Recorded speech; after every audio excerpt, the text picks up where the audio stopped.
Halo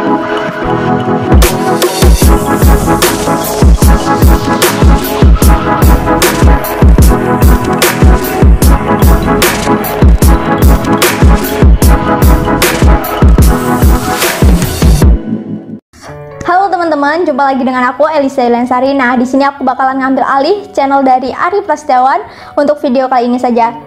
Untuk teman-teman yang belum subscribe, silahkan subscribe dan juga jangan lupa buat like, komen, serta share. Terima kasih.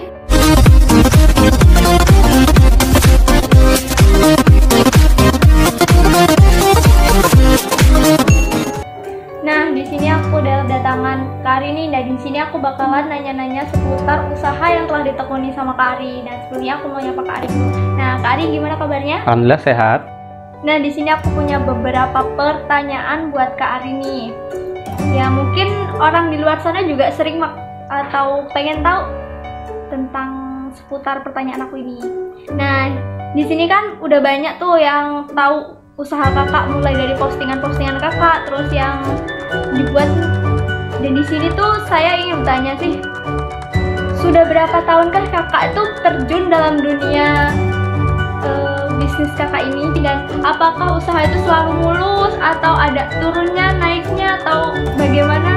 Sebenarnya kalau ditanya berapa tahun, Air Plus Ticket itu mulai di 2016, tepatnya di 20 November.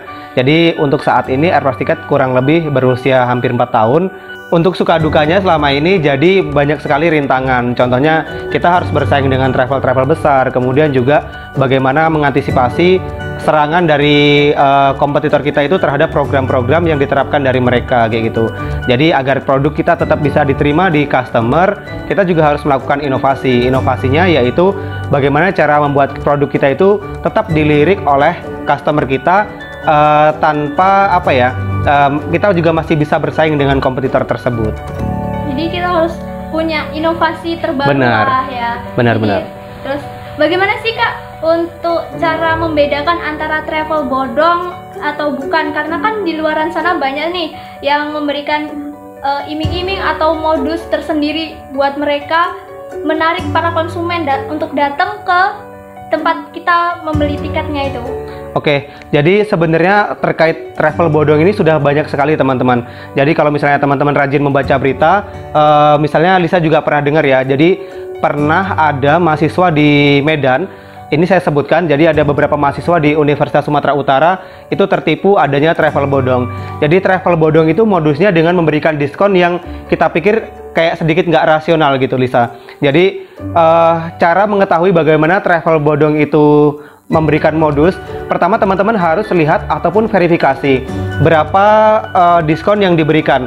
Kalau misalnya teman-teman melihat diskon tersebut kelihatan nggak normal, atau biasanya gini, travel bodong itu memberikan diskon yang tinggi sekali dibandingkan travel-travel lain.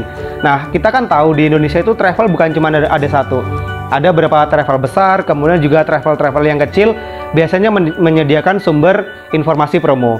Cek terlebih dahulu apakah memang di maskapai tersebut itu juga menyediakan informasi yang sama. Teman-teman bisa melihat media sosial dari salah satu maskapai untuk dibandingkan apakah memang benar travel tersebut atau maskapai tersebut memberikan promo yang sebesar itu. Kalau ternyata teman-teman melihat di travel ataupun di media sosial maskapai tidak ada info promo yang disediakan oleh pihak travel tersebut, berarti travel tersebut adalah travel bodong. Kemudian tips kedua, apabila teman-teman ingin memilih travel, pastikan bahwa orang-orang telah memberikan rekomendasi bahwa travel tersebut memiliki rating yang bagus. Jadi telusuri terlebih dahulu bagaimana rating, kemudian apakah teman-teman yang ada di lingkungan tersebut pernah melakukan transaksi di travel agent tersebut. Misalnya nih, kayak Air Plus Ticket. Air Plus Ticket benar-benar mengandalkan dari segi jaringan. Jadi misalnya ada kampus A melakukan reservasi di Air Plus Ticket, itu biasanya kan ada teman yang kuliah di sana juga. Nah, biasanya calon pengguna baru atau customer Air Plus Ticket yang baru itu menanyakan apakah ini travel legal, kemudian track recordnya bagaimana, terus kalau misalnya kendala-kendala selama ini apa aja sih kayak itu. Nah, ini juga bisa memberikan masukan untuk teman-teman yang baru pertama kali akan melakukan transaksi di travel tersebut kayak gitu. Intinya kuncinya teman-teman, modus yang pertama kali dilakukan oleh travel bodong adalah memberikan potongan harga itu kadang-kadang sampai 50%, 60%, bahkan ada yang 75%. Teman-teman perlu ketahui bahwa maskapai itu jarang sekali memberikan informasi ataupun memberikan potongan harga atau diskon itu sampai 75% tuh.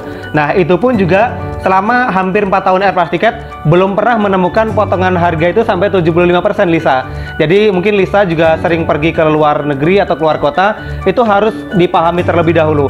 Iming-iming di atas 50%, cek terlebih dahulu apakah maskapai benar-benar menyediakan informasi promo tersebut. Kalau memang tidak sesuai dengan yang disediakan oleh pihak maskapai, berarti adalah travel bodong. Atau kalau memang hari-hari besar seperti yang saya sebutkan tadi memang maskapai memberikan diskon sebesar itu, berarti memang travel tersebut adalah travel legal. Jumlah karyawan yang Kakak miliki sekarang ini, nah kan itu ada berapa? Untuk sekarang? Iya. Nah, kalau sekarang sekitar ada 30 dengan 2 tim inti. Nah, apakah ada verifikasi karyawan atau perekrutan karyawan itu ada verifikasinya sendiri, kayak harus memiliki apa atau seperti apa gitu? Oke, jadi selama ini Air Plus Ticket itu merekrut karyawan biasanya dari jaringan Air Plus Ticket tersendiri ya, atau jaringan saya pribadi.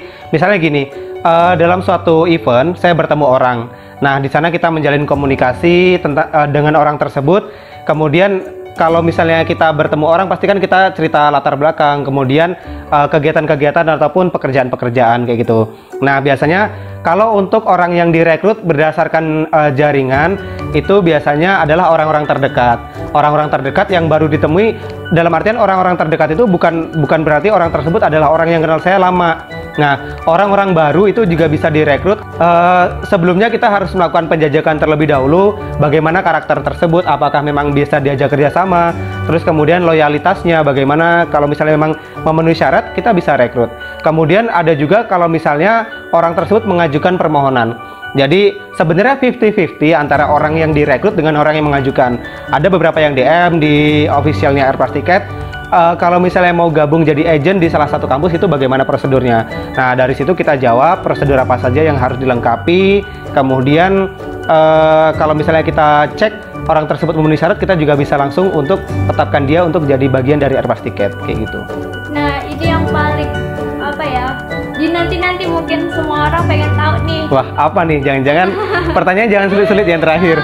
Enggak. Ini enggak sulit kok. Ini hanya berapa sih gaji dari seorang gaji travel agent ini? Wah, pasti kan bombastis banget kan? Itu wow banget pokoknya. Gaji itu sebenarnya ini boleh nggak dijawab, takutnya melanggar apa gitu yang? Jawab aja. Gini, ya. Bukannya mau apa? Pamer nih, ya, tapi benar. Memotivasi kalian semua. Benar. Jadi sebenarnya gini teman-teman ya, untuk masalah gaji itu adalah bagian yang paling sensitif ketika orang bekerja di salah satu bidang kayak gitu. Tapi teman-teman juga perlu tetapkan, ataupun teman-teman juga harus melihat hal-hal yang perlu diambil dalam video ini ya Lisa ya. Jadi Lisa menanyakan berapa sih gajinya. Mungkin kan ada juga teman-teman yang belum paham bagaimana sih kinerja travel agent, kemudian pekerjaan yang dengan resiko tinggi itu berapa sih sebenarnya gajinya kayak gitu. Kita dihadapi dengan pandemi COVID-19. Oleh karena itu juga pemerintah melarang adanya orang bepergian. Kemudian juga maskapai sudah menerapkan aturan bahwa dengan melarang maskapai tersebut beroperasi. Artinya dengan hal ini usaha yang saya jalankan itu juga terdampak sangat signifikan, sehingga terjadi penurunan, bahkan dalam 2 bulan atau 3 bulan terakhir itu omsetnya adalah 0. Nah, benar-benar 0 karena memang kita tidak melakukan transaksi apapun, bahkan seluruh agent kita off-kan sementara waktu hingga kondisi yang tidak ditetapkan. Masalah gaji, untuk kondisi yang ramai atau kondisi normal, hari-hari besar, kemudian mahasiswa aktif sudah mengikuti perlombaan, itu biasanya rame. Nah, rentannya adalah ini gaji yang saya dapat ya teman-teman, jadi tidak bisa dibandingkan dengan travel agent lain. Karena kalau kita melihat gaji travel agent lain, contohnya seperti perusahaan besar ya, seperti orang-orang yang bekerja di perusahaan besar, itu pasti miliaran gajinya kan. Kalau saya itu antara 20 juta rupiah hingga 85 juta rupiah gaji yang pernah saya terima. Wow, besar sekali ya, apalagi untuk seorang Mas Ari ini barusan lulus dari Alhamdulillah. Tepat 1 tahun lulus di bulan April kemarin. Nah, langsung memiliki penghasilan yang cukup lumayan besar nih.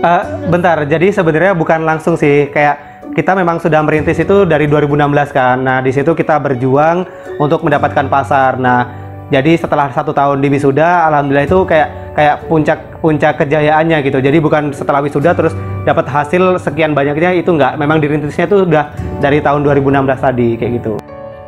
Ada nggak sih Kak tips khusus buat semuanya yang melihat ini? Nah, dari tips Kakak sendiri nih, gimana? Apakah rajin sedekah atau bagaimana? Jadi masalah sedekah itu kan masalah pribadi ya Lisa. Jadi kita di sini saya tidak akan menyebutkan tentang hal tersebut karena apa ya, itu benar-benar private kayak gitu. Tetapi mungkin kalau misalnya saya boleh memberikan informasi ataupun berdasarkan pengalaman saya pribadi, ini yang saya rasakan. Teman-teman bisa percaya atau enggak bahwa dengan kita berbakti dengan orang tua tidak pernah mengecewakan mereka begitu. Dan satu lagi teman-teman, jangan pernah membentak apapun kondisinya, sesalah apapun mereka, karena itulah yang saya coba terapkan selama ini. Tetapi dalam artian di sini saya tidak mencoba untuk mendeskripsikan bahwa saya itu orang yang baik atau anak yang berbakti ya, tapi memang itulah yang saya alami. Saya mencoba menjadi orang yang lebih baik dari sebelumnya, berbakti dengan orang tua, kemudian memang saya coba lebih dekat ke orang tua. Jadi biasanya kalau orang tua dengan anak itu pasti ada jarak kayak gitu kan. Biasanya anak dan orang tua itu ada sekat. Jadi kayak dia membatasi diri. Nah, kalau saya coba untuk menjadikan orang tua itu ya teman curhat, kemudian juga sebagai sahabat.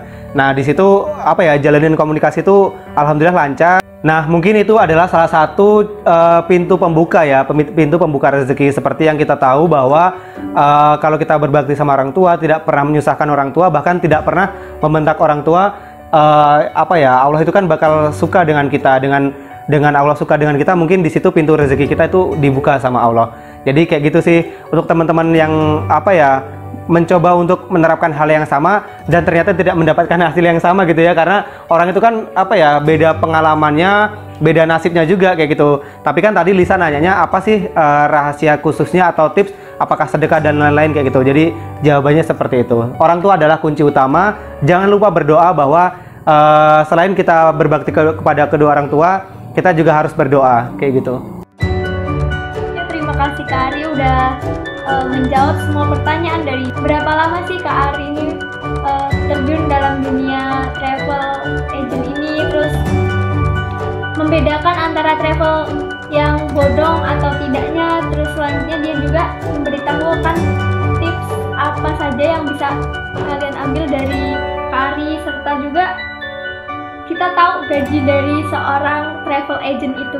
Gaji yang tidak mutlak. Iya, itu gaji yang tidak mutlak. Nah, terima kasih Kak Ari udah membolehin aku ngajak-ngajak channelnya hari ini, dan semoga trending lah ya. Insya Allah, amin, amin, amin, amin. Oke, terima kasih buat kalian semua yang udah nyaksiin video kali ini, dan jangan lupa saksiin juga video-video selanjutnya yang menginspirasi. Jadi untuk anak muda, semangat berkarya.